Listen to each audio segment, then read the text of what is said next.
On this week's episode, we check out the new books that I got in the last week, and we rank the MCU. Let's check it out.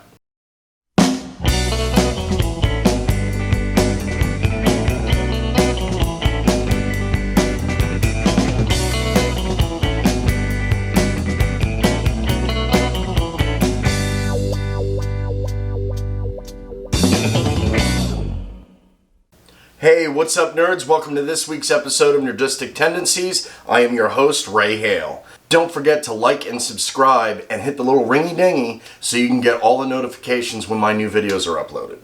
Looking for a deeper dive into the nerdy? Besides what we put out every week, hit us up on our social media accounts, Facebook, Twitter, TikTok, and Instagram. The nerdy is about to get deep. This week, we are going to check out this stack of books that I got this week. Plus, my youngest daughter and I are going to go through and rank the MCU. But first, let's check out my new books. Okay, so we got a lot of stuff to go through this week, so we'll just get right to it. The first book is Fantastic Four, number 121. This is actually a key. It is The Death of the Airwalker. That's pretty cool. We have Fantastic Four, number 104. This is a cool one here. This is Captain America, number 113. This is really cool because it's also a Steranko cover. I'd love to collect a lot of these. I love his artwork. Not to mention, look at this. In memoriam of Captain America, died 1968 in the service of his country. With those Hydra goons on it. Bunch of jerks. But that's really cool.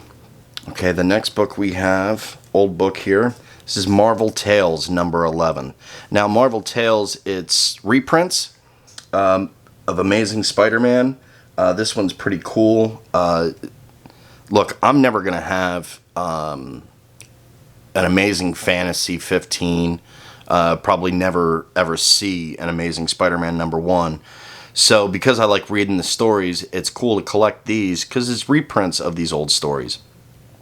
So this one here is actually pretty cool. It's got a number of different stories in it, but this also has Spider-Man fighting Daredevil, which again is a reprint of an older Amazing Spider-Man story. So that's pretty cool to go back and see. And I love these old books. Next one is a Marvel Collector's Item Classics. Now this is actually again another reprint book. It is it's got a story from the Fantastic Four, Doctor Strange, Tales of Suspense, and the Incredible Hulk.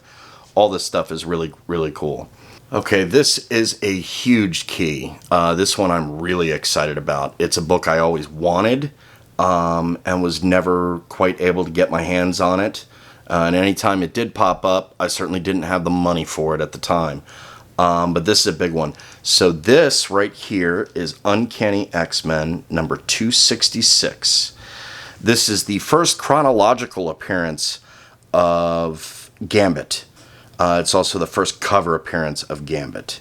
And I say chronological because this was meant to be the first appearance of Gambit, but the way things were running at Marvel at the time and the way things got printed and released, it turns out that Uncanny X-Men Annual number 14 is the actual first appearance of Gambit, even though as part of the story, it wasn't meant to be his first appearance. That annual was supposed to come out after 266 came out, but it ended up coming out a couple weeks before Uncanny X-Men 266. So this is a big key. Never had this book in my collection, despite the fact that even when I was a kid, you collect, stop collecting, sell your collection, start up.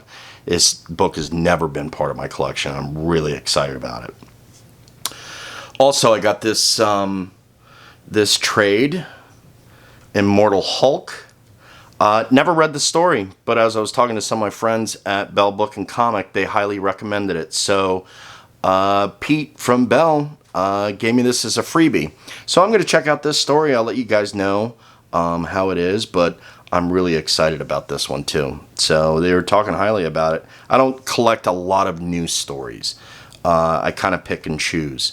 I'm more of a Silver Age, Bronze Age guy, and Copper Age. But I'm curious to check this one out. This is really cool. I've never actually seen this, so it's cool to get this. This is number 1 in the Marvel graphic novel line. This is The Death of Captain Marvel.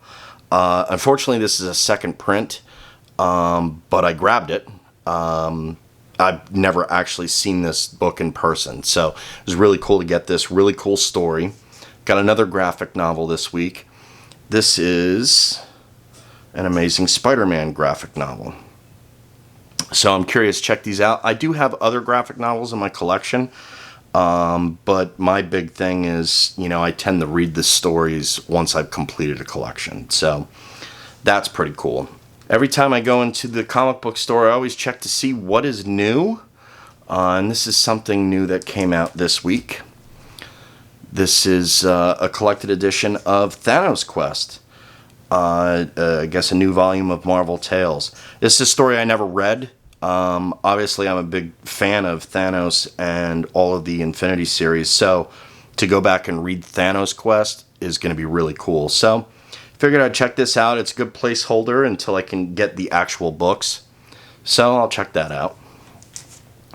This is a cool one here. This is Incredible Hulk number 300. The special abnormally large sized issue. Again, black suited Spider-Man. Pretty cool. That'll go and help fill in some gaps on my Hulk run.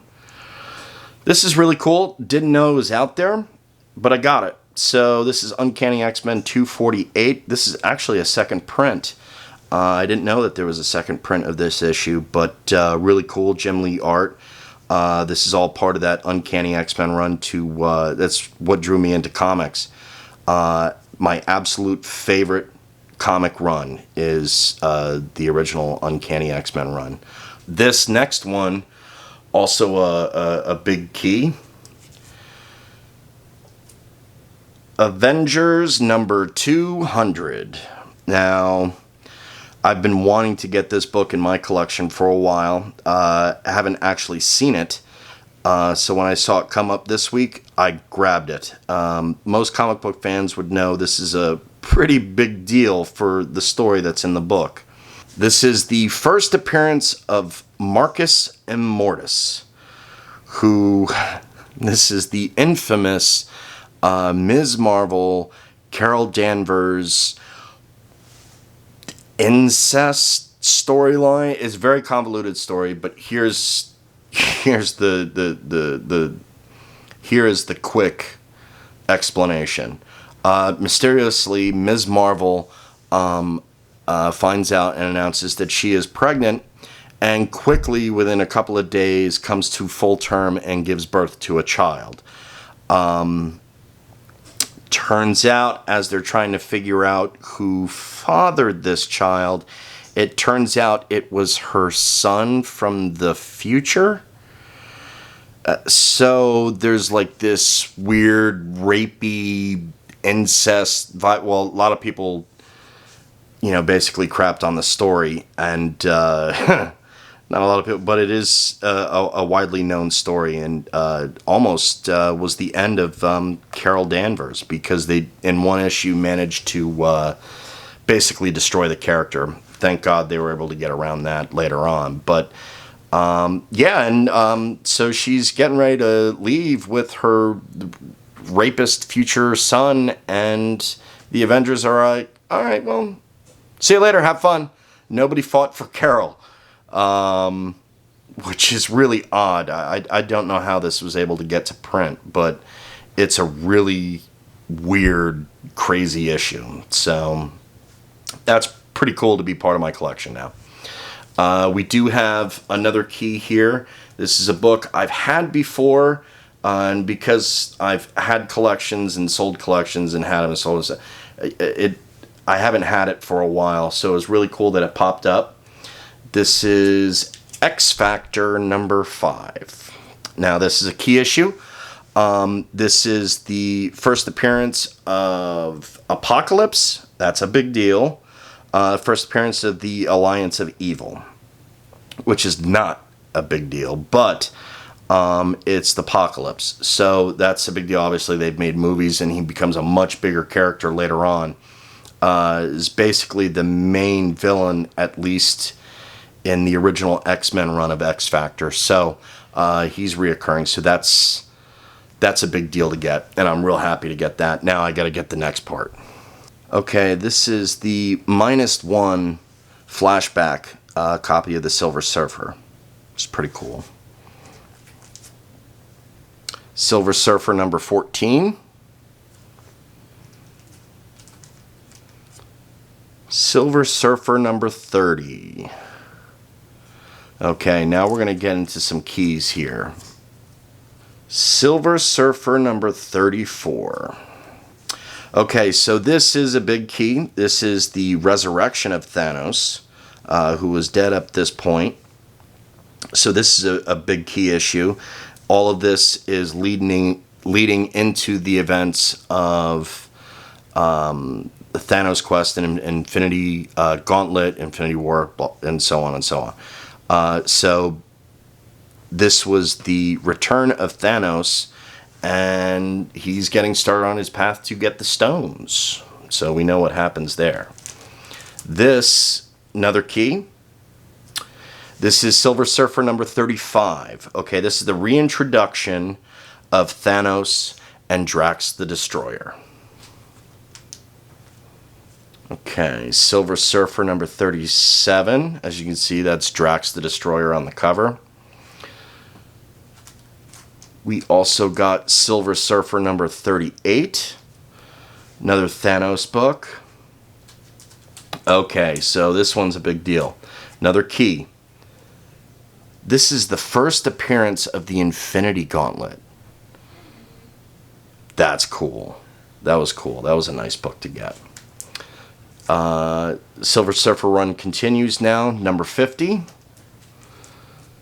Silver Surfer number 53, all part of the Infinity Gauntlet storyline. Silver Surfer number 57. Silver Surfer number 59. Silver Surfer number 67.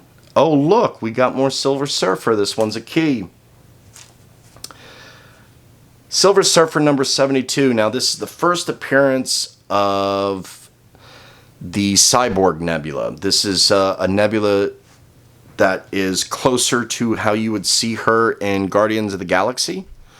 And if you read the Infinity Gauntlet and some of the older books, Nebula didn't necessarily look or have anything in common, the previous Nebula, with how you might see the Nebula in the MCU.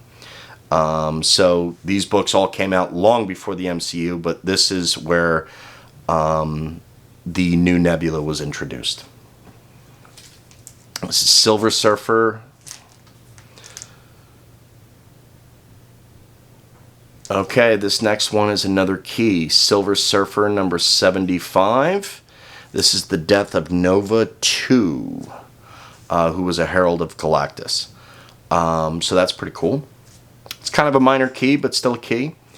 This is Silver Surfer number 78 with the Jack of Hearts, who is funny. It's not a very good character, but they keep trying to introduce him and make him important, but he never quite catches on. Okay. Silver Surfer number 81, this is a key. This is the first appearance of Tyrant. There are rumors that Tyrant is coming into the MCU.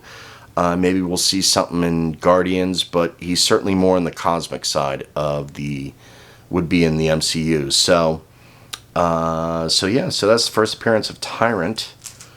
The next one here, Silver Surfer 82, is the first cover appearance of Tyrant, and first full appearance. 81 was more of a cameo. So that's still pretty cool. Key nonetheless. Right now, minor key, but hopefully that becomes a big key. Silver Surfer number 83. Silver Surfer number 87. Silver Surfer number 88.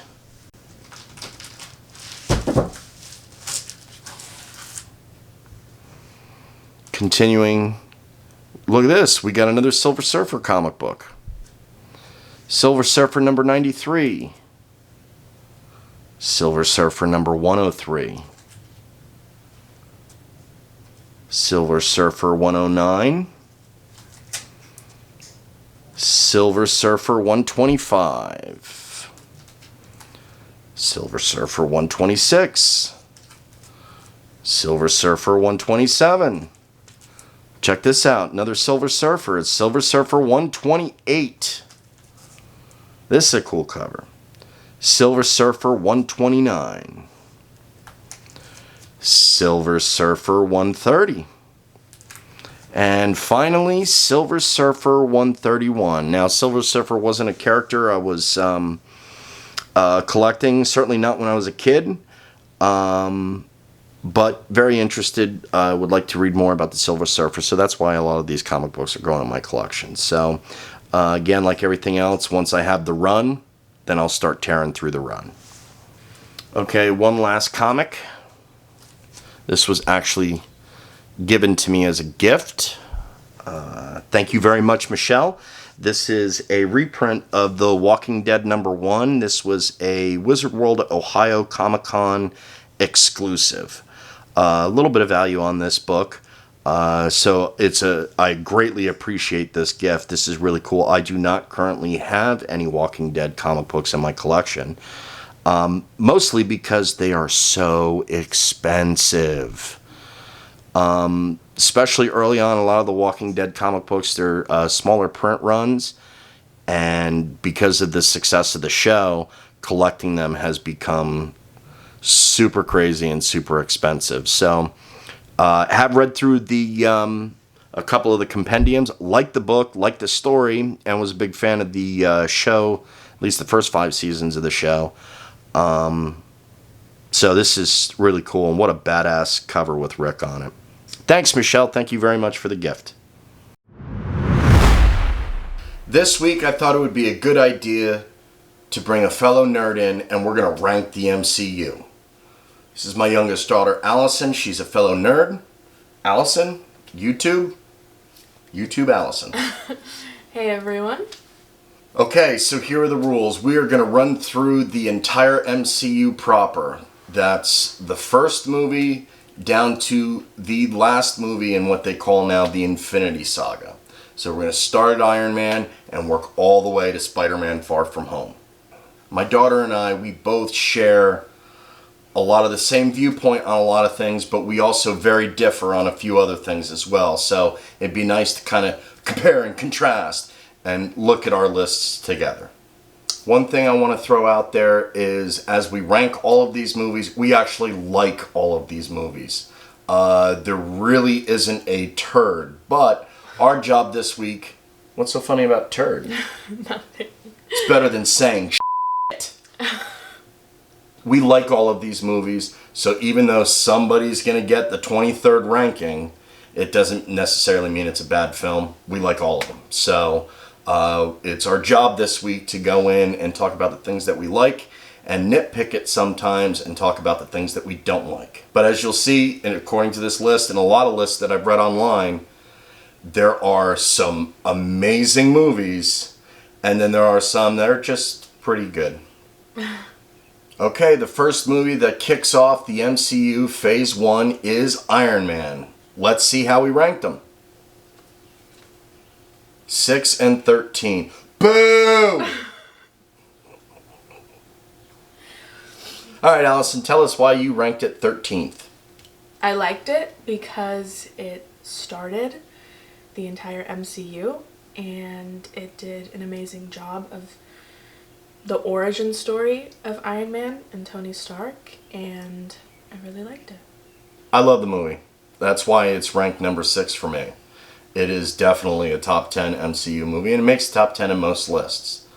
Robert Downey Jr. is absolutely amazing. And you'll see, moving on, if you haven't seen all the movies, he's amazing in everything he does. Okay, as far as anything I didn't like, Really, the only thing that really stands out is I'm not a big fan of Terrence Howard. But it turns out great because he's replaced as Rhodey in the very next movie. So all worked out great for me. Second movie to come out in the MCU is The Incredible Hulk. Let's see how we ranked them. 21 and 23. Yeah, that's about right. This is a movie, well, it's not bad by any stretch of the imagination, but once you start seeing some of these movies, it's not great. All right, Allison, tell us why you have put The Incredible Hulk at the bottom of your list. Well, I do really like the movie, and I do really like Abomination. However, I really like Mark Ruffalo as the Hulk, and yeah. Fair enough.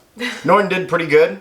Hulk wasn't a bad thing. Some of the things that I really liked about it is actually in the beginning, there's little throwback clips that remind you of the original Incredible Hulk TV show, which was really cool because it's something that I watched when I was a kid. Didn't really care for how the movie kind of ended up. It kind of threw a lot of things at the wall at the very end, but the introduction of the leader, it was kind of a half-ass way to sneak the leader in there, but not bad. The cast was good. Story was kind of weak, but you know, if it's on TV, I'll watch it. All right, the third movie in this entry is Iron Man 2. Let's see how we ranked them. 18 and 12. Yep. Allison, tell us what you thought about Iron Man 2. I thought Iron Man 2 was a great movie, and I loved the introduction of Black Widow. I also love the progression of Tony and Pepper's relationship in this movie, and I genuinely did like the movie. Okay. So for me, Iron Man 2, it's pretty good.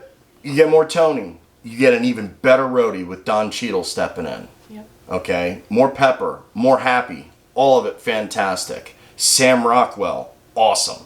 Okay. Plus, you actually have the first appearance of Peter Parker. Yes, that's in right. Iron Man 2. As a little boy. Yep. That was actually a fan theory that was later confirmed by Tom Holland and Kevin Feige that has been retconned into the MCU. Yes, there's a little kid dressed as Iron Man that tries to blow up some of the Doombots or whatever they called them in the movie. So that's pretty cool. The bad. Whiplash. I just didn't think he was that great. And he never really, up until the end, provided that huge of a threat to Tony. I mean, essentially, Tony took him out in 2 seconds. And that was in the first act of the movie. So, you know, they didn't really do a good job presenting Whiplash as an actual threat. The fourth movie in the MCU to be released at this point is Thor. Let's see how we ranked them. 20 and 21. Allison, tell us what you thought about Thor. I really liked the introduction of Thor and Asgard and Loki. It's a good movie. I think the one thing I really don't like about it is it doesn't keep me as excited as I'm watching the movie as the other films do. I'm not as hooked into the movie or hooked into certain parts of it. But I do like the movie. Movie's good. Cast is real good. I like everybody in the movie. I think they did a pretty good job. It's Thor, of all the characters, you know, and this is, you're going to see a trend here. Thor is a character that they really struggled to really bring to life on screen. He's tricky.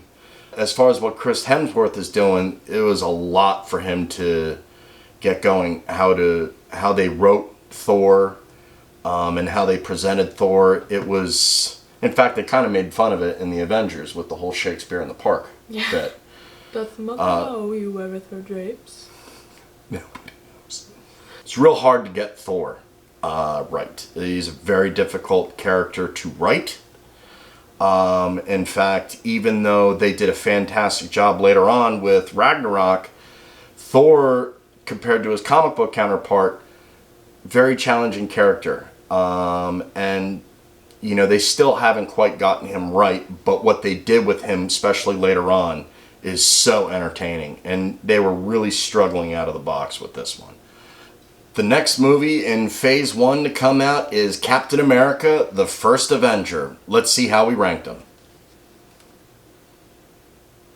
Oh, okay. So, Allison, tell us more about Captain America, the First Avenger. I think this is a great movie. And in my opinion, I think that this and maybe a couple more are tied for the best origin story movie. It tells Steve Rogers so well. It tells Bucky Barnes so well. Peggy Carter. I love it. I think that different pieces in the movie play so well in the future movies and in the other two Captain America movies. In my opinion, the Cap trilogy is the best. But no, I really did like the movie. Captain America, the First Avenger is great. It is fantastic. That's why I ranked it in the top 10. Aside from maybe Iron Man, this is the best movie to, like Allison said, really explain the origin of Captain America. Chris Evans. And I'm a Cap guy, so I'm a bias. But the funny thing is when I was a kid, I did not collect really any of these books. I was more of an X-Men guy when I was a kid. But the MCU brought me back into the world of comics, and I have been a Captain America guy from day one. It's a fantastic movie, great cast. Tommy Lee Jones is great in it. He's funny. Zola. You got the Red Skull, who is fantastic too. It's awesome. It is really cool. Plus, a little side thing is, wasn't so much in the comic books, the introduction of the Howling Commandos. Bucky, their relationship.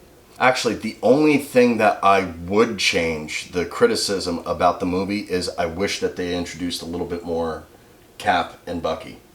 If they added just a few more scenes of just Cap and Bucky, and further developed that relationship, it actually could have meant a bigger payoff when the reveal was the Winter Soldier, and then later on in Civil War, why is Cap fighting so hard for Bucky? All of that, the payoff for all of those would have been bigger, even though they were huge. We're talking nitpicking at this point on some of these movies, but I really wanted to see more Cap and Bucky. Yeah, maybe a little bit more in the childhood side, I think would play really good in it. Or, how about the fact that, Cap rescues Bucky, and apparently at that point in time, he's got superpowers. Yeah. After he rescues him, but you don't know anything. It's just kind of throw-in line that was added at, during the Winter Soldier. So, maybe a few of those, asking a couple questions, or Bucky realizing there's something different about him. That would have been cool. Yeah. Cruel or cool? Cool. Cool and cruel. Cruel. Not to mention, Olivia reminds us of Arnim Zola. Reminds us, she did play him. Bam! Mic dropped. Closing out Phase 1 would be Marvel's The Avengers. Let's see how we ranked them. I knew it. I knew it was going to be such a big difference. I might be better at this than you. Fair. Just saying. So tell us about The Avengers. I love this movie. I loved the storyline of the Avengers, and you get to see Loki more of as the God of Mischief. And just all of them, all of the Avengers, like really the beginning before there was more Avengers and it became a big team. It really was just the few of them. And yeah, I loved it. First team-up movie. You got Iron Man. You got Captain America. You got Thor. You got Hawkeye. You got Black Widow. And you got the Hulk. Awesome. Bruce Banner. Bruce Banner. I mean Mark Ruffalo. Hey, you got Bruce Banner. I love Mark Ruffalo. 13 going on 30. Straight up. What are you doing? No, you got the introduction of Mark Ruffalo as Bruce Banner, which is a plus. because he seems more suited for the role than Mr. Norton. Yeah, fantastic. I like how Captain America, he's his first out of ice, and he's a total tool bag in the movie. Yeah. Like, he's still, he's very much playing a guy who just woke up from the 40s. So he's really unsure about his surroundings and So little character things. He's so serious. The punching bag. The terrible costume he's got. Yeah, it's the worst. It's not good. At the time, I thought it was cool, but as these movies start progressing, you go, man, that was not that great. More Coulson. I love Coulson in these early movies. That's something that we didn't discuss. And I also like, I like some of the Agents of S.H.I.E.L.D. For the most part, great movie. And the kicker, the big deal, is Loki is such a great villain. Yes. Fantastic. Plus the introduction of Thanos. Yeah. It's the first time you see Thanos in the MCU, so that's a big deal, and obviously he plays a much larger role later on. But all the characters are great. It's fantastic. Yeah. Any criticisms about the Avengers? No. Honestly. I don't think... No. It's great. Now, I've ranked this movie 5th. So it's kind of hard to find things that you're really upset about or things that you don't like or criticisms. I got one very small criticism. Natasha's got red in her ledger. Why? Okay, fair. What is that? Explain that. It's never really explained, but she throws that line out there twice. Once to Loki, once with Hawkeye. I've got red in my ledger. I've been compromised. What were you compromised? How were you compromised? Why is this a big deal? And why? It's obviously a big deal enough to motivate her to move forward and finish this deal with Loki. But what is it? What's the deal? Very small little detail. And, it's obviously it's ranked 5th, 11th on yours because you're terrible at this. But relax, internet. I'm just messing with her. It's okay. We're going to have a little fun back and Canceled. forth. Yeah. F it. But anyway, those little details like that can sometimes be a big deal. And I have a tendency to find real little things. Some of the best scenes in all of these movies are really small, tiny little things that catches my eye. So it's just something to think about. Why does she have red in her ledger? Somebody please explain that. Kicking off Phase 2, Iron Man 3. Let's see how we ranked them. Oh, 19 and 19. Tell us about Iron Man 3. It's a good movie. It really is. One of my favorite scenes, I think, in Marvel in general, is when Tony, when Pepper's falling and she's in the suit, the suit, you know what I mean? That's one of my favorite scenes, I think, in all of the movies. But it's just very generic, in my opinion. Harley's great. The relationship between Tony... I'm cold. Yeah. It also does go a little bit deeper into Tony's mental health with his anxiety and things like that, which I do like. But overall, I just feel like the movie is a bit generic to me. But it is still good, and I still would watch it whenever. I like Iron Man 3. It just, to me, it's kind of alluding to what you were saying, is it doesn't really follow through on the execution of all that they want to do with the movie. I like the fact that one thing that they really didn't go over in the comic books is, so this is right after the Avengers. Tony almost dies. It's the discovery of aliens, and you're supposed to go to bed the next day and not have any ill effects from it. So the fact that there's a little bit of a anxiety issue or almost like a PTSD, that all makes sense. I mean, you literally woke up one day and all of a sudden there's a wormhole that's shooting aliens and large slug creatures that are flying, destroying a city. I thought that was pretty cool. I really liked that. One of the things that everybody hates about the movie is what they did with the Mandarin. When I first saw it, I didn't necessarily have a problem with it because it was kind of an interesting twist. Unfortunately, what would have made that better is if they actually did something and brought the Mandarin in earlier to dismiss it. They actually go back and try and correct that with a Marvel one-shot with the Mandarin. The Mandarin does actually exist. And he's not some homeless actor who I thought was great in the movie.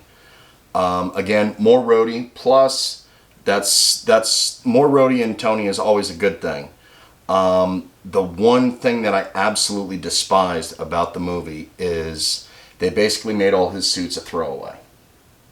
And I know that they wanted to focus more on the man, the character. I get that. But a big part of Tony is his suits.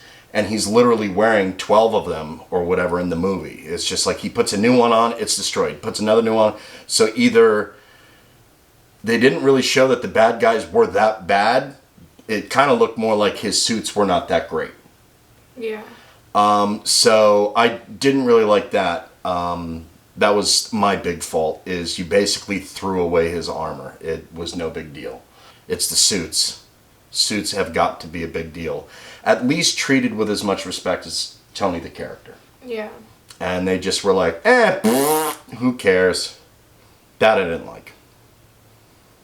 The 8th movie in the MCU to come out at this point is Thor the Dark World. Let's see how we ranked them. Yeah, that's about right. Not only did we have the same number on that, but Thor the Dark World is pretty much at the bottom of everybody's list. It's not great. It isn't, to me, terrible. It isn't complete dog shit. It isn't completely terrible. There are some cool things in it.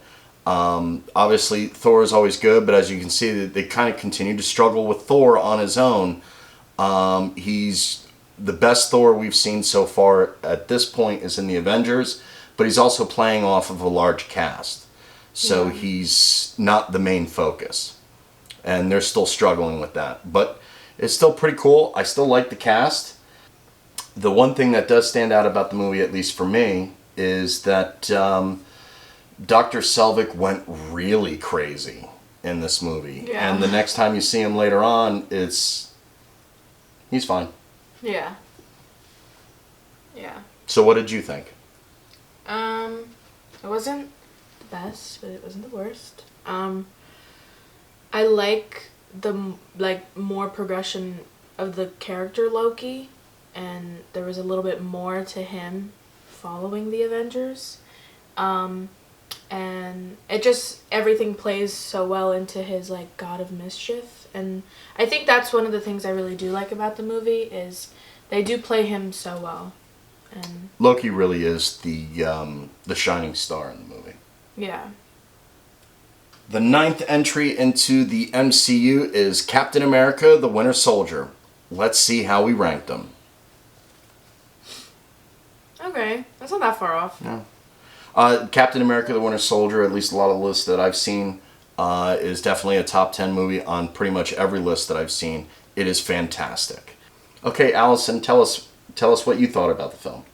I absolutely love this movie, and there's so much in this movie that not only plays into the other movies coming ahead of this, but it's just fantastic. I mean, the way they played Bucky, Natasha, she's great, Falcon, obviously, and Olivia makes her second appearance. Zola. Yeah. I really did love the movie. I think it's one of those Marvel movies that kind of gets you sucked in, and I feel like you can never watch just 5 minutes of the movie. You either watch the end of it or you watch it from the beginning to Drop the remote. Yeah. It's a drop the remote movie. Whenever Yeah. you're going through the channels and it's on, you just put the remote down or hide it because it's fantastic start to finish. Yeah. There's I really, honestly, I can't think of anything I don't like about the movie. Because I really do love it. It's got Cap, who's fantastic, who's really trying hard. Master 69's in it. Noob Master 69. That was actually kind of cool later on that we found out about that. I've been Aaron. I've been Aaron. Again, you get more character than Captain America. And character, Yeah. so essentially for me, anything that you're going to see in the top 10, it's because one thing that Marvel does great about their movies, except for a few of them, is it's based on character development. Okay? And it's something they take seriously, unlike other movies like DC, who don't, basically ignore their character's history or try and build a character or take an existing character and reinvent it. You don't have to do that. Marvel takes their characters seriously. And with Captain America the Winter Soldier, you get to see more character development for Cap. More character, if anything, they developed Natasha more in this movie than you've seen before. Yeah. You get more out of Nick Fury, okay? You get more out of Marie Hill, okay? The Russos never miss. That's right. The Russos, they kicked off their stuff. They know what they're doing. And you'll see moving forward, the Russos own everything. They just are amazing people. And even just in general, I've seen a couple of Russos films and they're just fantastic. Like non-Marvel, they treat the characters seriously, okay? What they did with Arnim Zola. Now, Arnim Zola is a big character in the comic books, so what they did here was kind of different. But it's fantastic. I like what they did with him. And actually, for a while, once we got to the Avengers, as these movies are coming out, I'm like, oh, there's no way you can make a better movie than the Avengers. Winter Soldier comes out, and you're going, oh, this is unbelievable. It's crazy. It's a spy thriller. Yeah. It's not just an action movie. And that's another great thing about Marvel is they start making different movies at this point. The Winter Soldier should be towards the top of anybody's list. Anybody that doesn't have the Winter Soldier near the top is a fool, pretty much. That's what I think. They're a fool. You're foolish. Yeah. You are absolutely foolish. It's amazing. Only criticism, same thing with Captain America First Soldier, or the First Soldier. What an idiot. The only criticism I have is, again, just a little bit more with Bucky and Cap. There's a huge payoff coming. They kind of do great here. But a little bit more of that. They just kind of sneak a scene in right before the final battle, which is great. It's a fantastic scene and adds to the movie, but you need a little bit more Cap and Bucky to really show how important that relationship is to Steve. They definitely portray it as being important in these movies, but I just think they could have done a little bit more. Yeah. One of the things that I absolutely love about the Russos and the way they do the Marvel movies is if you really pay attention in the movie, you're not gonna... Like, even if you're not a Marvel fan and you watch it just because it's on, if you really pay attention to the movie, you're going to understand it at the end. You're not going to be like, oh, who's that? What's that? I mean, there is a couple things you probably won't know, but they tell the story so well for really anyone who's watching. It's fantastic. The Russos, I love them. I love them. Yeah. In a very healthy kind of way. I love them. I love you. The 10th entry into the MCU is a film called Guardians of the Galaxy. Let's see how we ranked them. I just know it. Yeah, I knew it was going to be so different. All right, Allison, tell us about Guardians, because you ranked it 15th. It's a good movie. It's so funny. It really is good. I love Gamora. I love the way they told the story. I really do. I don't know. I don't know, honestly. But just for whatever reason, it doesn't connect as strongly with you as some of the other movies. Yeah, it's by no means a bad movie or not funny, or if it's on the higher part of the list for the people, I'm not going to be like, oh, you're wrong. Because it really is a good movie, and I can see why a lot of people really do love it. It's weird. It's a very weird movie. Yeah. It's actually kind of crazy. This was a movie that when they announced Guardians of the Galaxy, and I'm a huge MCU Marvel nut. I was just kind of like, maybe I'll wait to see what happens on Home Video, because I was not nearly as familiar with them. I just saw them as in the comic books. They were like a throwaway. They were no big deal. Boy, was I wrong when it came out on DVD. Love this movie. Very weird. A great cast. That's another thing that is really consistent with Marvel, is the casting is fantastic. Once you start watching these movies, you can't picture anybody else playing Star-Lord, Drax, Gamora, Nebula. Rocket is fantastic. Groot. Drax. I already said Drax. Oh, sorry. Boo! Yeah. But it's good. But it's a very weird movie. It's got a lot of weird humor. But I love it. It is hysterical. Great movie. Yeah.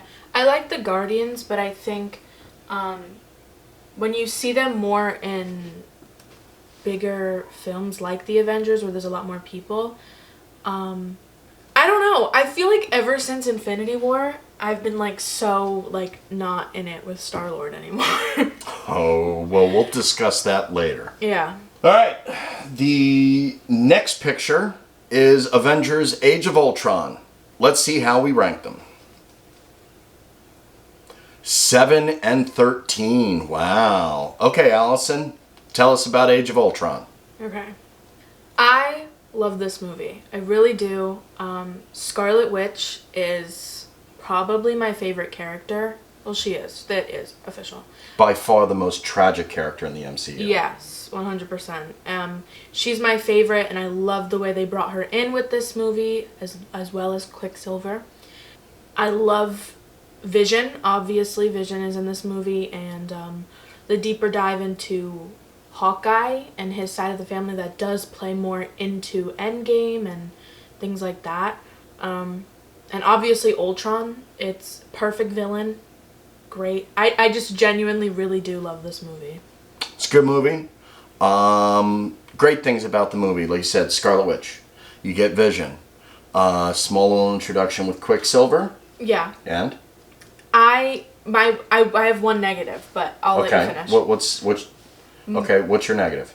My negative is and I think most Marvel fans can agree with this, I just personally did not like Bruce and Natasha. Mm-hmm. I thought it was too much. It was so rushed. It was so weird.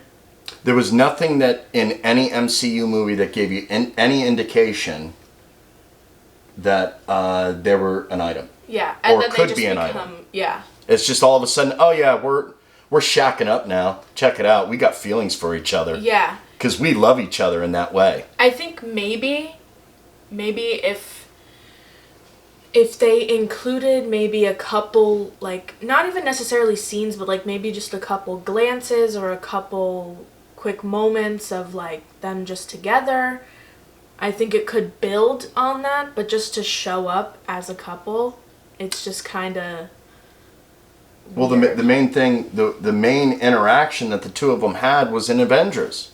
Yeah. And she was clearly terrified of him. Yeah. When she recruited him and when they had the little thing on the helicarrier, okay, she was terrified of the Hulk. And now she's shacking up with him. And the other thing is, and I know this is getting deep dive, but we said we'd discuss this stuff.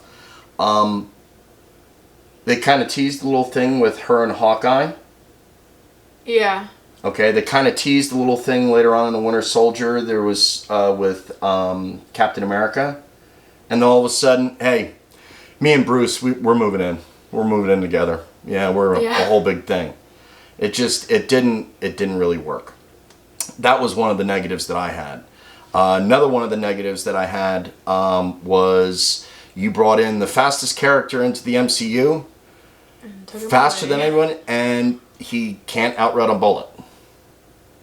You immediately took him out. And I kind of understand, it does make sense as far as Wanda's overall character arc. But at the time they didn't know that. Yeah. They brought him in just to kill him. And so I grew up on the X title comic books, so I read a lot with Quicksilver in the pages of X Factor and so on.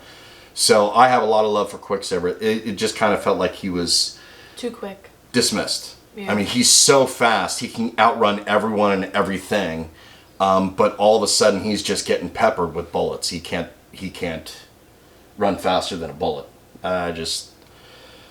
When we all know he can. I'm sorry, I'm saying it.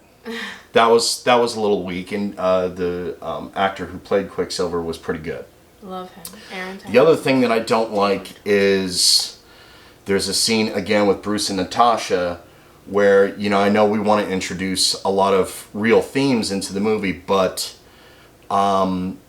forced sterilization is probably not something we want to bring up in the Avengers movie. So there was some dark moments in this, but not dark for the right reasons. There's just that always kind of didn't sit well with me, especially with like the Avengers, because you got a bunch of kids. Oh, by the way, we should get together. I can't have kids. Well, neither can I, because they fixed me.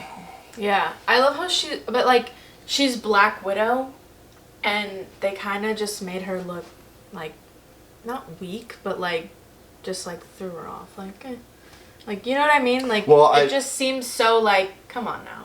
Really? I think part of that too is I think they made a lot of script changes because she obviously was pregnant at the time. So there was a lot of action scenes and stuff that she couldn't really participate in. So I know that they made some changes to the movie, and plus some of her filming was rushed because I think by the time she started shooting, she was already 2 months pregnant, and it's like a 3, 4, 5 month shoot. Yeah. So they I get that, but they could have done some different things there. But I think they really just dropped the ball there.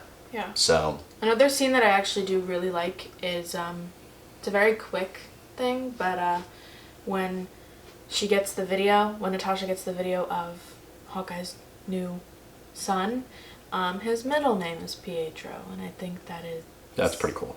It honors him, but we could have had a little bit more time. Plus, I think it was really cool. Two other things that I thought were really cool is, one, they really started to tease a separation between Tony and Steve. Yeah. Okay, and the other thing is if it's anybody's movie, this is Hawkeye's movie. Hawkeye was kind of put out front in the center as the main guy, because when Ultron comes in, James Spader did fantastic. When Ultron comes in, the team is fractured, and the person that really has to pick up the pieces is Hawkeye. And I thought that was really cool. Yeah. So, again, not bad. If it's on, I watch it, and even go to it sometimes, because there's some really cool stuff in it. The Avengers trying to pick up the hammer. Yeah. When Vision debuts, all of that is really, really good stuff. Some good story decisions there, but some of the bad stuff, it just really drops it down. It's the only Avengers movie not in my top 10. So, there you go. Okay, rounding out Phase 2, the last movie in this phase is Ant-Man. Let's see how we ranked them. Oh, okay. I thought it'd be a lot bigger, the difference, but no, it's not that different. Ant-Man's good. It's really good. I love Paul Rudd. He's a guy that doesn't age, so he's like a 50-year-old guy that always looks 20-something, and it's fantastic. The cast, again, is great. Love Michael Douglas. Yes. I love the 3 wombats in the movie. I think they're fantastic. It kind of goes a little off the wall, but I like that. It gets weird. And it's basically the first, it's a comedy.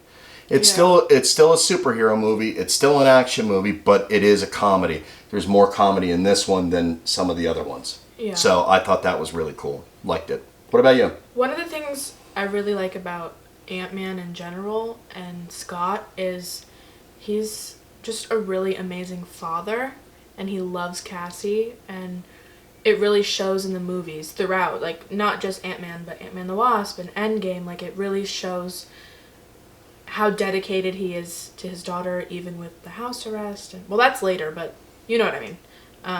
But And that little girl is fantastic. She's great. I don't know her name, but she's great as Cassie. Straight up. It's a good movie. Okay, so kicking off Phase 3. It's Captain America Civil War. Let's see how we ranked them. Damn right. Amazing movie. It's fantastic. I really had to think hard of anything that I could possibly critique, but I got one. But first, Allison, tell me about the movie. I absolutely love this movie. Like you said, it's really hard to find something that you don't like about it. Great. Amazing. Like I said with Age of Ultron, Wanda and the Scarlet Witch is my favorite, and they really added to her character in this so well. The relationship between Vision and her does progress in this. It's funny.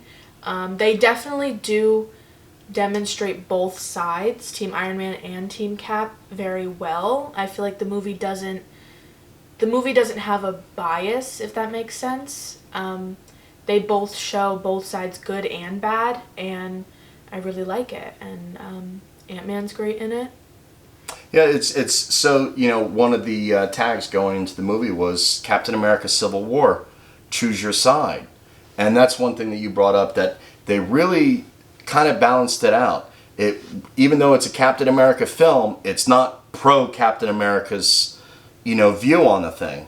It really sets up, this story moving forward. You already started to see friction in the first couple Avengers movies with Tony and Steve. They already built that up a little bit, so that was sitting there. It's just riding there. And now comes the big explosion. And it is fantastic, even though the only real correct side is Cap's side. But that's just my opinion. You can comment below on what you think. I did find one criticism about the movie. You ready for it? Okay. Maybe it's mine. Well, I kind of have a little bit, but maybe it's the same. All right, tell me yours first. I think, honestly, they definitely underplayed Vision a little bit, is my kind of thing. Vision is extremely powerful and literally he's a beast. He's a tank. Yeah. Like, he's the guy you want on your side. Yeah. And for the first half of the airport fight, he's nowhere to be found. Yeah. And Like, he could have squashed that immediately. All he needed to do was fly in there. But then you also kind of see why they couldn't use him. Yeah. Why they really selected it. Because all Vision really needed to do is fly in there and grab Cap, and it's over. Yeah. But for story purposes, and sometimes you have to get around that stuff, so I didn't have a problem with that. But you know what I did have a problem with? Thinking really hard. Now, this is deep dive stuff, but my one criticism about the movie: why did Vision sign? Okay. That's one thing that they never... So they had this great roundtable discussion about the Sokovia Accords. Why should they sign? And he made one comment about oversight is not something that should be dismissed out of hand. But the next time they discuss it is at the funeral for Peggy. R.I.P. Peggy. At the funeral for Peggy, Steve asked Natasha who signed. She said Tony, Rhodey, Vision. They also didn't specify why Wanda couldn't sign. She didn't sign the Accords. She's right there with the... She could sign it right there. But they didn't... They just said... At one point, Tony kind of says she's a weapon of mass destruction and they don't grant visas. Well, they don't grant visas to weapons of mass destruction. And they kind of alluded to that she was kind of being held there. But is that something official? Was she actually a prisoner? Yeah. So we don't know. So again, the grand scheme of things, it's not that big of a deal, but I would have liked more discussion. Why did Vision sign? Because I think that you would find out that Vision actually wanted to be more hands-on and be around Wanda. Yeah. He wanted to look out for Wanda. That's one way to interpret it.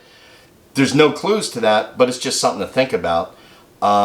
Vision, very smart guy, but I would have liked more information on that. And I kind of feel like Vision didn't sign because he wanted to make sure Wanda was okay. Because at this point in Civil War, it's apparent that he digs.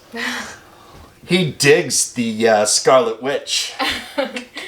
He's like, hey, Wanda, why don't you come over here and hang out with me with your love and affection. Another thing I did really like about the movie is obviously the Black Panther. Chadwick Boseman. Fantastic. I think one of the things that's very underrated about the Black Panther is the way he becomes the Black Panther so quickly and adjusts to the new power shift that he is the leader of Wakanda, and he does it so well and he eases into it so easily, and it's really underrated. And I think it does show the tension between him and Bucky, and plus how it's it probably as far as, you know, aside from having your own solo film to introduce your character, like a lot of these characters, they introduced him in a group feature, okay? And they probably did the best job with Black Panther. He's fantastic. Again, another one of those casting choices, Chadwick Boseman. I can't picture anybody. Chadwick, R.I.P., buddy. We miss you. He is amazing. Yeah. Fantastic. And did such a great job. And then Zemo, obviously. Zemo, fantastic. And we get more of Zemo later on. Yeah. But that's for another time. But in this movie, you actually had a bad guy who won. Yeah. He beat the Avengers. For the first time. It was fantastic. Thanos. Very shades of Empire Strikes Back. The movie doesn't end on a high note. You know, the Avengers are fractured, which is going to be very important going into the next movies in Phase 3. But huge movie. I thought it would be a problem. I'm a big fan of the story in the comic books. And I knew that, because in the comic books, it was every Marvel character that was involved in it. And, you know, I was kind of unsure how it was going to play out with the few characters that they have. Well, it's not few, but, you know, 10, 12, 13, 15 characters. But they did amazing. That airport scene, mwah, fantastic. Love you, Russos. All right, after Civil War, we get Doctor Strange. Let's see how we ranked him. Ooh, 5 and 9. I don't think that we're going to disagree on really anything. Although there's a bit of a gap here, I think we all have the same thing. Doctor Strange is criminally underrated as a film in the MCU. Underrated. Oh, man. Yeah. It is a great movie. Benedict Cumberbatch is great. The whole cast is actually really great. Great story. Most importantly, I love the Ancient One. She great character. She actually has a great role that we'll discuss later on. But criminally underrated. It is fantastic. Doctor Strange, in a lot of lists that I've seen, tends to be more middle of the pack. But, fantastic. Yeah. I think that the visuals are amazing. The way he becomes Doctor Strange, well, you know what I mean. He's basically amazing. A douche. Yeah. That because of his injuries, is humble. Yeah. And I also think that Doctor Strange is the most... Benedict Cumberbatch's Doctor Strange is probably, in my opinion, the most identical to the comics. As far as physical appearance, they look the same. And the movie is just extremely underrated. I think Benedict Cumberbatch as an actor is very underrated. And I don't have much to complain about it. Great movie. One of my favorite scenes, again, it's small little things. When they're at the hospital and the Ancient One is dying and her astral form leaves. Yeah. And she's watching the lightning bolt and Doctor Strange comes over and she says, it's a great line and the reaction is awesome. The best part of the movie, and this is really the defining moment for Doctor Strange in that movie, is the one lesson that he had to learn is that it's not all about him. Yeah. And that's really where Doctor Strange, you know, his big character change happens right then and there. Is the sudden realization that He is not the center of everybody's universe.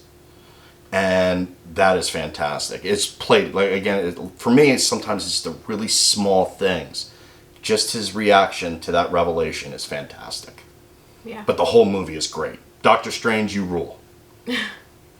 Phase 3 continues on with Guardians of the Galaxy Volume 2. Let's see how we rank them.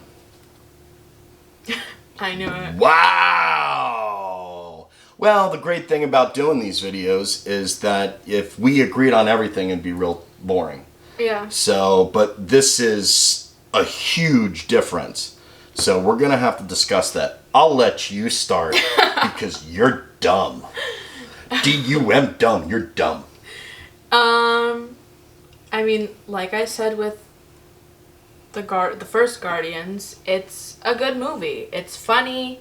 It's the introduction of Mantis in this is great. Fantastic. I don't know. It's not that, I don't know why, but Guardians, not that I don't like them, because I absolutely love them, but, like, it's just, I don't know, I'm not as into them and attracted to them as I am with other characters. But I will say Yondu's death scene is probably one of the saddest death scenes and most underrated death scene in all of the films. But it's okay,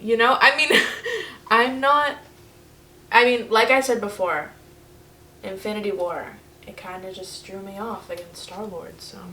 We'll get into more of that Infinity War stuff later, but I love the Guardians. I like the fact that if we learn anything from this movie, is that sometimes it's good to be ugly. Introduction of Mantis, I thought Kurt Russell as Ego was pretty good. James Gunn really brought more weird stuff into the movie. We got Baby Groot. Love. Just the scene when they're trying to break out, where Baby Groot has to break out Yondu and Rocket from their cell is fantastic. It's worth watching. Fantastic. Again, good storytelling. You got more Gamora and Nebula, which is great. Because Nebula disappeared at the end. She escaped at the end of the first one. So we got to catch up with her. And this movie really was about the importance of family. And how sometimes it's not blood that makes you family. And it's not what defines a family. So I think that is really cool. That's basically what the movie was about. So again, set up some more stuff for the future. But really good movie. And of course, because it's the Guardians and it's weird, it's really funny too. Alright, so the next movie on our list is Spider-Man Homecoming. Let's see how we ranked them. Oh. Exactly the same. We ranked it exactly the same, but probably for very different reasons. So, Allison, tell us what you thought about Homecoming. I liked it. I really did. I liked how they did not include the getting bit by the spider and this. We already know that stuff. Yeah, it would have been too repetitive. I like how they started it right after Civil War, and he's a kid, so he's the way he acts. He's got to learn how to be a hero. Yeah. And that's cool. Yeah. Loved Michael Keaton. Fantastic villain. I love how they kind of introduced his friends with Ned and MJ, and I am a huge Zendaya fan and Tom Holland fan, so I thought the movie was good. I love Aunt May, Tony obviously in the film. It was just good. It was a good Spider-Man movie. Tom Holland is the best Spider-Man yet. That I loved about the movie. I like the fact that they consistently throughout these movies so far treat Spider-Man like a kid. They don't fail to remind you that he's just a kid. He's just 15 years old. So when you see like little things, and him being mad at Tony for treating him like a kid is exactly what a 15-year-old kid would say. So they have a real interesting angle on Spider-Man, and they're really consistent with it. That I do like. For the most part, I like the supporting cast. It's kind of it's kids and they're weird, and that's kind of cool. I didn't necessarily have a problem with any of that. The only thing I don't like Really, about the movie that's a bit of a turnoff is the throwaway line at the end with Zendaya. Call me MJ. That's not Mary Jane. That's not Mary Jane Watson. And as I review this stuff, you'll see that I'm a comic book purist. I didn't have a problem with Zendaya and her character. I didn't have a problem. She was kind of goofy. She was weird. She was something different, which is nice. To just now all of a sudden call her MJ was really weak. I don't really like that because there's a lot of story that they can tell later on with MJ, a proper Mary Jane Watson, if they go that route. But she's just she's our MJ. I didn't particularly care about that, but again, really cool. It's nice to see Happy. It was nice to see Tony in the movie, playing a really crappy mentor. And that's he's being Tony, but he's not this great mentor that he thinks he is. But that's just part of the character flaws with Tony. It's just great. It's definitely worth checking out. So if you haven't seen these Spider-Man films, check them out. They're really cool. After Homecoming, we got Thor Ragnarok. Let's see how we ranked them. Ooh, 4 and 7. Awesome movie. Allison, tell us about Ragnarok. Ragnarok is hilarious, and it's honestly it saved Thor's storyline and character arc. It's Taika did an amazing job, and I'm super excited he's coming back for Thor 4. And it was just an all-around really amazing movie. It was funny. The Grandmaster is amazing. Jeff Goldblum is awesome. It's just funny, and I love it. You get the introduction of Jeff Goldblum as the Grandmaster, who's absolutely hilarious. Again, more Loki, more Thor, and I like the fact that, yes, they did change up Thor now. Thor was real serious, but not really funny, not always funny in a good way. And here he's hilarious. Yeah. So it talks about Ragnarok, the end of Asgard. So they go through that, not to mention they bring in Meek and Korg. Korg is awesome. So looking forward to more Thor, more Meek, more Korg.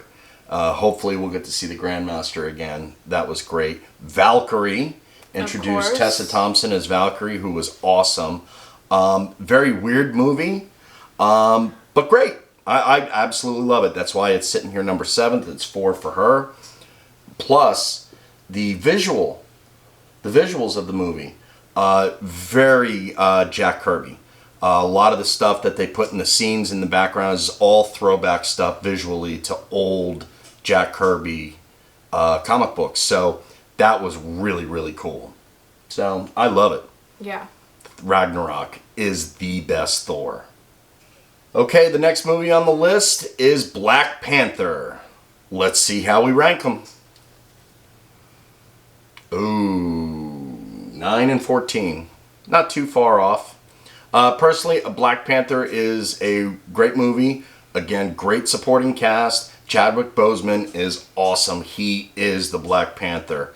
I'm really hesitant and curious as to what they're going to do with Black Panther next, since unfortunately earlier this year we lost Chadwick Boseman. But it's amazing going in and seeing this. Like at this point, Black Panther, Infinity War, Endgame, these were all movies that he shot while battling cancer. It's absolutely amazing. What a tough dude that was. Such a shame that we lost him so early. But it sits this low on my list because, you're not just introducing a character. You have to introduce the entire supporting cast. Okay? You also have to introduce all of Wakanda and what makes Wakanda great. So that kind of takes away from a really good villain. Killmonger is great in this movie. There's not a whole lot that you can critique about the movie, but since it's the first film in the franchise and you have to spend all this time introducing this world and these characters and the meaning and their role in Black Panther's life and the traditions of the Black Panther. So there's a lot of story to tell. Again, they did it beautifully, but I just was hoping there'd be a little something more out of it. The one critique that I have is I love Claw.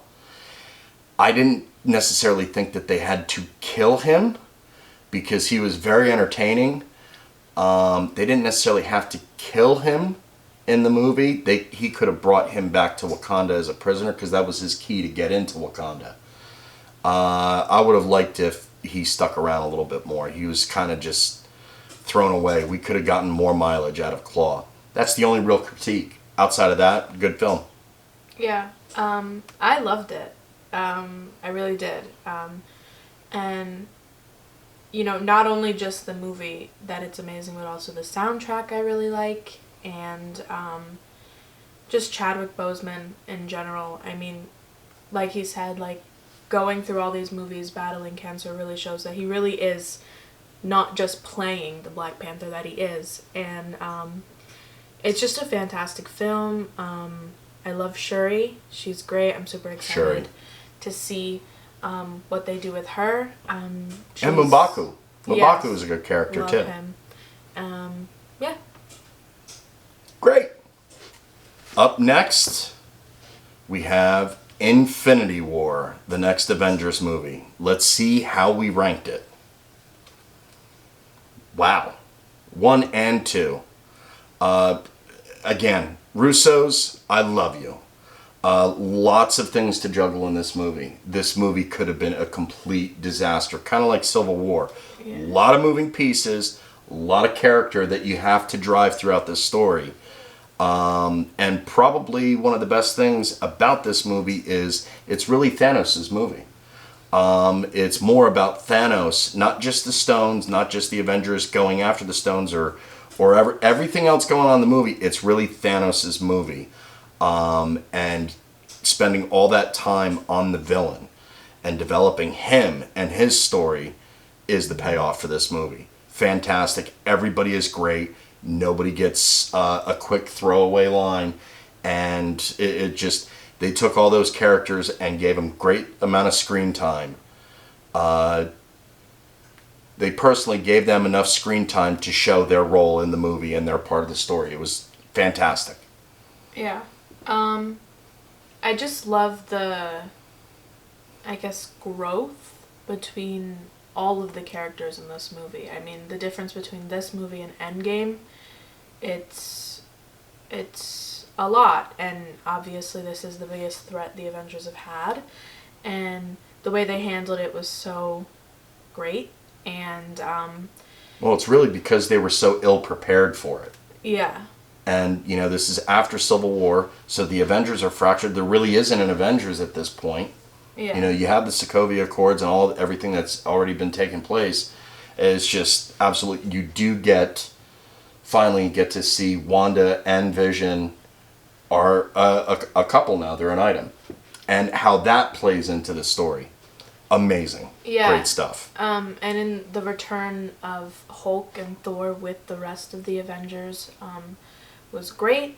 I love Thor and the Guardians.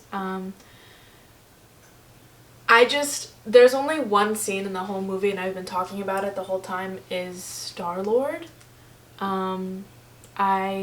ruined it. He ruined it. And that's why I'm, like, turned off by him. Like, not like I'm just like, I don't know. I'm just like, hold a grudge, I guess. But the movie is fantastic, and there's really nothing bad to say about it. And again, we have a situation where I went into the movie, and again, I'm a big fan of the comic books, so I went into the movie, and in the back of my head, I'm going, so I know they've already been discussing this, they're talking about the snap. I didn't think that they can do that and have that play well on the screen. I just thought that was too far of a reach, too far of a stretch. So when it actually happened, I was surprised. Yeah. Watching some of our favorite heroes get dusted was crazy. And again, the other thing that's great about these movies is going to the movie theater when it first comes out and you're in a theater filled with people who have never seen the movie. waiting for the chapter to unfold and getting all of the audience reaction to various scenes. This was one of those movies where to see people freaking out and hear people freaking out during the snap, it's crazy. It's absolutely crazy. And even today, this and Endgame, I still watch reaction videos because I get chills. So, awesome. Again, Russos, love you, buddies. All right, after Avengers Infinity War, it's Ant-Man and the Wasp. Let's see how we ranked them. 10 and 12, yeah, not far off. Love Ant-Man and the Wasp. Again, another really funny movie. Supporting cast is great. Introduction of new characters. Bill Foster, who in the comic books was the original. Well, he wasn't the original, but he was Giant Man in the comic books. And at least played a large role in the Civil War storyline in the comic book. So it was great to see him. Great to introduce Ghost. Although they changed that character a little bit, but it was still really, really good. And then most of all, the end credit scene where everybody gets dusted and Ant-Man is trapped in the quantum realm. Bringing in Michelle Pfeiffer, who's a great actress, to play Janet was really cool too. I love it. So funny. Not to mention... Your girl. Yeah. Michelle Pfeiffer. Michelle Pfeiffer. All right. Allison, what did you think? I love this movie. It's a big growth from when I rated Ant-Man as 18. I definitely think that this movie is better than the first Ant-Man. And like I said with Ant-Man, the first one, Scott is an amazing father, and you can see that in this movie, being on house arrest and still making time for his daughter. It's just great to see the chemistry that they have, and obviously to see it in Endgame too. And it's just funny. It's a funny movie, and it's great. And it's also nice to point out, this is one little scene in that movie that's great, is where him and his daughter are sitting by the bed. And she is throughout this movie, she is totally on board with the fact that her dad is a superhero and would like to see him pursue it. In fact, would like to be his partner. So that's a great little scene. And moving forward, Cassie is going to play a big role in the MCU moving forward. So we'll see how that dynamic... I'm going to miss seeing the actress that plays Cassie in the first two films. She was awesome. But turns out she was recast older for Endgame, and again has been recasted for the new Ant-Man movie. So we'll see what happens with the character in the future, but a lot of cool things moving forward. Okay, the next movie in the MCU is a movie by the name of Captain Marvel. Let's see how we ranked them. 16 and 23. All right, Allison, tell us what you thought about Captain Marvel. Okay, so I know a lot of people don't like the movie and don't like the story and plot of the movie, which I get, but I loved the movie. And the reason why it's 16 on my list and it is on the lower side is because compared to the other movies, it's not as... Well, I don't want to say it's not as good as the other films that I ranked before, but I absolutely love this movie, and in general of movies, it is one of my favorite movies, and I love Brie Larson. I'm a huge fan of her. She plays Captain Marvel so well. The introduction of Monica Rambeau was great, as you can see in WandaVision.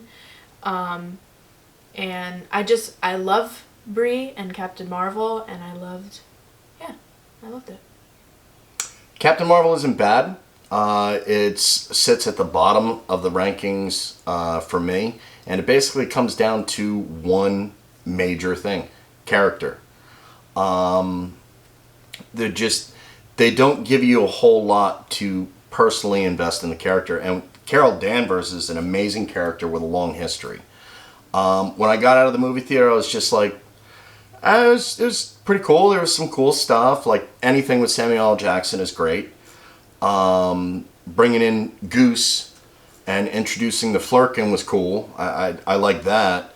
how they were going to deal with, bringing her in the introduction of the Kree and all that. I thought that was pretty cool. When I saw it in the movie theaters, I was just kind of like, it's good. It's not bad at all. If it's on TV again, I'll sit and watch it. You can have fun with it. There's just, you don't get personally invested, or at least I wasn't. They didn't do enough to really establish Carol Danvers, her struggles, and how the movie was put together. So, like I said, it's not bad, even though it's sitting at the bottom of the movie. It's just, I didn't become personally invested into the character like the other ones. So that's really kind of why it's sitting at the bottom. So, and she's so much better in a movie coming up. So that's it. All right, we're down to the last 2 entries on this list. The next one is Avengers Endgame. Let's see how we ranked it. 1 and 2.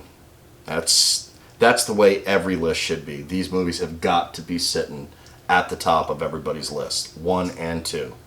You can argue which one is which. I don't think there's a bad answer there. But for me, Endgame, the ultimate payoff to 20. At this point, it was 21 movies. Endgame was 22. 21 movies. All this story has got to have a big payoff. And again, the Russo brothers absolutely crushed it. Literally every minute of that movie has some sort of fan service to one of the other movies. It is absolutely incredible. I still can't believe that they could have made a movie that good, but I don't know how many times I saw it in the movie theaters and how many times I've watched it at home. It's still just as good. I'm still personally, emotionally invested in these characters. I still get goosebumps at certain scenes, and it's just absolutely amazing. Allison, tell us what you thought. Honestly, I couldn't have said it better how you did, so. Because I'm so smart. I agree 100% with what you said. Because I'm so smart. There's so many cool moments in this movie. I know I keep talking about her, but Scarlet Witch and Wanda, I absolutely loved this scene. Her one-on-one with Thanos really shows her how powerful she is and how powerful she could have been in that moment. And she's actually the most powerful at that point. She was the only one that took it to Thanos. Captain Marvel did well, but ultimately he was able to shake off Captain Marvel. But it was Wanda. It took his ship to rain fire on everybody for him to escape the clutches of Wanda. So, absolutely great. I knew going into it that there was a lot of people talking about, is this the end of the original Avengers? I already kind of knew that there was going to be, some of these characters weren't going to be returning. I just didn't know how. Kind of figured that Tony was going to die. But when it did, it was such a gut shot. That moment where Captain America in the final battle stands up, tightens his shield, and faces off against Thanos' army all by himself, I thought that was it for Cap. And then you hear over the radio on your left, and it was just, it's crazy. I still get goosebumps watching this movie. It is amazing, fantastic, number 1. All right, Phase 3 ends. The entire Infinity Saga ends with this next movie, Spider-Man: Far From Home. Let's see how we ranked him. Okay, Tom Holland does he's the best Spider-Man of all. Does a great job. Cast is pretty good. I've already talked about the things that I didn't like about the Spider-Man stuff earlier on when we were doing Homecoming. But Mysterio is really good in this movie. If there's one scene you need to see if you haven't seen this movie yet, in the middle of the movie, there is a fight scene between Mysterio and Spider-Man. And It's like pulled right from the pages of the old Spider-Man comics. It is absolutely amazing. Of all these movies so far, that was one of the scenes that probably was more comic authentic to everything. And I love that. When I saw, I mean, like, I popped when I saw that in the movie theater. I was like, this is crazy. It's kind of, unfortunately for this movie, it comes right after Endgame. So after Endgame, your expectations are so high, you just saw this absolutely stunning film, and then you get Far From Home, which kind of acts as an epilogue to the Infinity Saga. But it's a good movie. You should absolutely check it out, especially that Mysterio scene. It's great. Allison, tell us about Far From Home. I absolutely love the film from, like... That's because Tom Holland's your boyfriend. Well, okay. No, genuinely, I really did love the film. And Tom Holland's your boyfriend. And, all right. Jake Gyllenhaal is amazing as Mysterio. And, of course, Happy and Aunt May. And that was funny. They're all great in the film. I think that this movie, Spider-Man Far From Home, and Tobey Maguire's Spider-Man 2 is probably the best Spider-Man movies. I agree. In my opinion. I really did love this movie. It's funny, and the relationship between Peter and MJ obviously progresses at the end.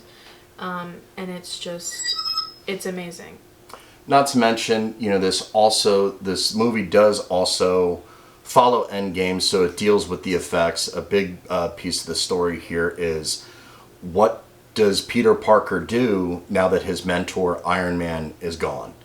And he's really struggling with that. So, what's kind of funny is you have this kid who's struggling with the death of Iron Man, who's his mentor, really just wanting to take a vacation and get a break from everything, and figure things out and what his role is. It's pretty cool. All right, so one of the biggest things about all these Spider-Man movies is they do not shy away from the fact that Peter Parker is a kid. And he sometimes will make bad decisions because he doesn't carry the experience of an adult. And that's a big deal, and I like how they're playing that out. So it's all a part of this movie, and it's all a part of this character's journey, and it's a big piece of it. And they constantly remind us of that. And that's a good thing. Our heroes, and if you read the comics, they don't always make the best decisions, but they also have to deal with the consequences of those decisions. And the movies incorporate that as well. So that was cool. And Tom Holland's your boyfriend. Yeah, they're all my boyfriends. Just like they're all your girlfriends. Yeah, they are. I see you, Wanda. Peggy. Okay. It's weird. I don't know. All right, let's do the closeout. All right, nerds. That's about all the time that we have this week. Thank you for watching. Don't forget to like and subscribe and hit the ringy dingy so you can get all our notifications. Also want to thank Allison for joining me this week. It was a lot of fun. We got to talk about the movie some more because we're giant nerds and we love it. But if you're watching this, you love it too. So don't forget to like and subscribe. Hit the ringy dingy, and we'll see you next week. Look us up on our social media. Check out Nerdistic Tendencies on Facebook, TikTok, Instagram, Twitter. And Slapface, Twitter. And Twitter. Get the twerk, or the Twitter, the tweeting, the tweeting. The Insta snaps. The Insta snaps, the slaps. The slap! That was slap. from Victorious. Straight up, bruh. Remember that? Yeah. Thank you very much for tuning in this week. We'll see you next week where we'll have some more cool stuff too.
what's up, nerds? Welcome to this done.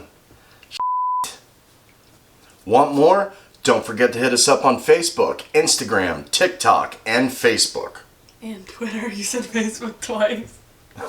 And Facebook. Is that a bee? Yes, it is. There's a bee in the house? Yeah. Oh, I have a phobia of bees. I can't be around the bee. I'm serious.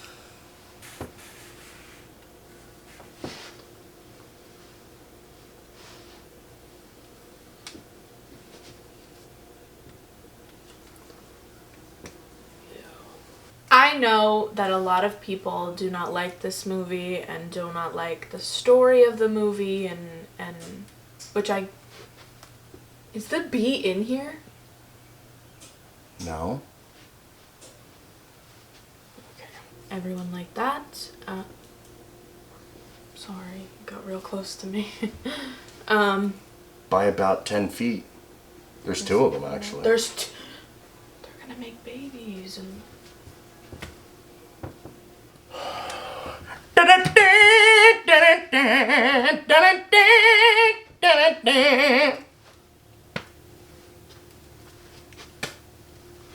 Oh my god. You don't know what you will say because you don't know. Avengers rule, Avengers rule, Avengers, Avengers, Avengers.